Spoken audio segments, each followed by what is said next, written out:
അച്ഛാ, ജോത്സ്യം പറഞ്ഞ കാര്യം നമുക്കെല്ലാം വിഷമം ഉണ്ടാക്കുന്നതാ. പക്ഷേ അദ്ദേഹം അങ്ങനെ പറഞ്ഞു എന്ന് കരുതി നമ്മള് അതിന്റെ പേരിൽ ടെൻഷൻ അടിക്കരുത്. വേണമെങ്കിൽ നമുക്ക് ഒരാളെയും കൂടെ കാണാം. എന്തിനും രണ്ടാമതൊരു അഭിപ്രായം എടുക്കുന്നത് നല്ലതാ. അത് വേണ്ട. ഇനി ഒരാൾ കൂടി അത് പറഞ്ഞു കേൾക്കാൻ എനിക്ക് വയ്യ. നമ്മളിതെങ്ങനെ അർച്ചനയോട് പറയും? അച്ഛനെ പോലെ തന്നെ ടെൻഷൻ എനിക്കും ഉണ്ട്. ഞങ്ങള് രണ്ടുപേരും കൂടി ആ നേർച്ച നടത്താൻ മലകേറിപ്പോയത്. വളരെ പ്രയാസപ്പെട്ട അർച്ചനയും സച്ചിയും ആ നേർച്ച പൂർത്തിയാക്കിയത്. എനിക്കത് പൂർത്തിയാക്കാൻ സാധിച്ചുമില്ല. അവർക്ക് അതിന്റെ അനുഗ്രഹം കിട്ടിയത്. പക്ഷേ ഇതിപ്പോ ഇങ്ങനായി തീരുമെന്ന് നമ്മളാരും കരുതിയില്ലല്ലോ.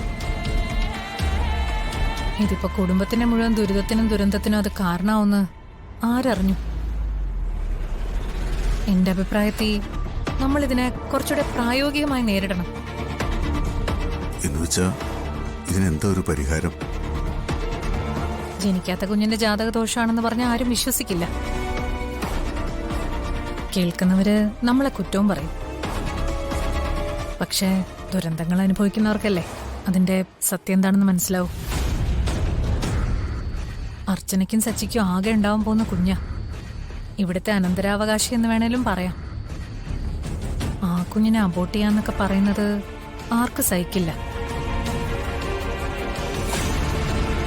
എനിക്കാണെങ്കിൽ അതിനെക്കുറിച്ച് ചിന്തിക്കാൻ പോലും പറ്റില്ല. എന്റെ കുഞ്ഞിനെ നഷ്ടപ്പെട്ടതിന്റെ ദുഃഖം എനിക്ക് ഇതുവരെ മാറിയിട്ടില്ല. ഇനിയും മരണം വരെ അത് മാറുകയില്ല. ഞാനിതെങ്ങനെ അർച്ചനയോട് പറയും? പക്ഷേ കുടുംബത്തെ മൊത്തം ബാധിക്കുന്ന കാര്യമായതുകൊണ്ട് ഇക്കാര്യത്തിൽ നമ്മളൊരു തീരുമാനം എടുത്തേ പറ്റൂ. മോൾ എന്താ പറഞ്ഞു വരുന്നത്? അച്ഛൻ തന്നെ ഈ കാര്യം അർച്ചനയോട് പറയണം. അയ്യോ, ഞാനോ?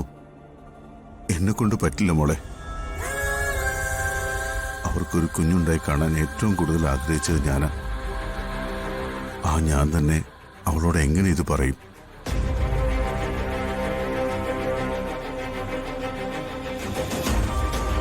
മോളെ, നീ ഒരു സഹായം ചെയ്യണം. സമയവും സന്ദർഭവും നോക്കി അവൾക്ക് വിഷമം ഉണ്ടാകാത്ത തരത്തിൽ കാര്യങ്ങൾ നീ അവളെ പറഞ്ഞു ബോധ്യപ്പെടുത്തണം. അർച്ചനയ്ക്ക് എന്നോട് വലിയ കാര്യമില്ലെന്ന് അച്ഛൻ അറിയാവുന്നതല്ലേ. ഞാൻ പറഞ്ഞ അത് മനഃപൂർവ്വം അവളുടെ കുഞ്ഞിനെ ഇല്ലാതാക്കാൻ വേണ്ടി പറയുന്നതാണെന്ന് മാത്രമേ അവള് കരുതൂ. പെട്ടെന്ന് പറയണമെന്നല്ല ഞാൻ പറഞ്ഞത്. പക്ഷേ നിന്നെക്കൊണ്ട് മാത്രമേ അത് പറ്റൂ. ഇവിടെയുള്ള മറ്റുള്ളവരെ ആരെയും ഇതറിയിക്കാനും പറ്റില്ല.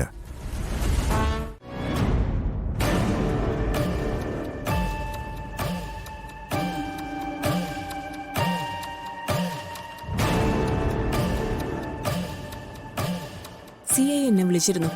പക്ഷെ മധു ഒരിക്കലും ഇതിന് സമ്മതിക്കുമെന്ന് എനിക്ക് തോന്നുന്നില്ല.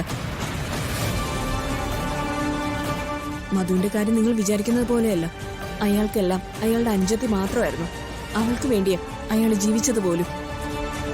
അനുജത്തിയായിട്ടല്ല, സ്വന്തം മോളായിട്ടാ അയാൾ അവളെ സ്നേഹിച്ചതും വളർത്തിയതുമെല്ലാം. സ്വന്തം കുടുംബത്തിന് വേണ്ടിയും അനിയത്തിക്ക് വേണ്ടിയും ഗുണ്ടയായ ഒരാളാ മധു.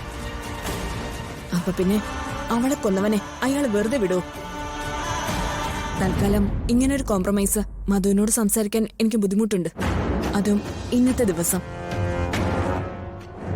ഞങ്ങൾ പറഞ്ഞല്ലോ മാഡം, അനൂപേൺ ഇത് മനഃപൂർവ്വം ചെയ്തതല്ല. സാധാരണ സംഭവിക്കുന്ന ഒരു റോഡ് ആക്സിഡന്റ് മാത്രം ഇത്. അല്ലെങ്കിൽ തന്നെ അനൂപേൺ എന്തിനാ ആ കുട്ടിയെ അപകടപ്പെടുത്തുന്ന? അനൂപേണിന് ആ കുട്ടിയായിട്ട് ഒരു മുൻപരിചയം പോലും ഇല്ല.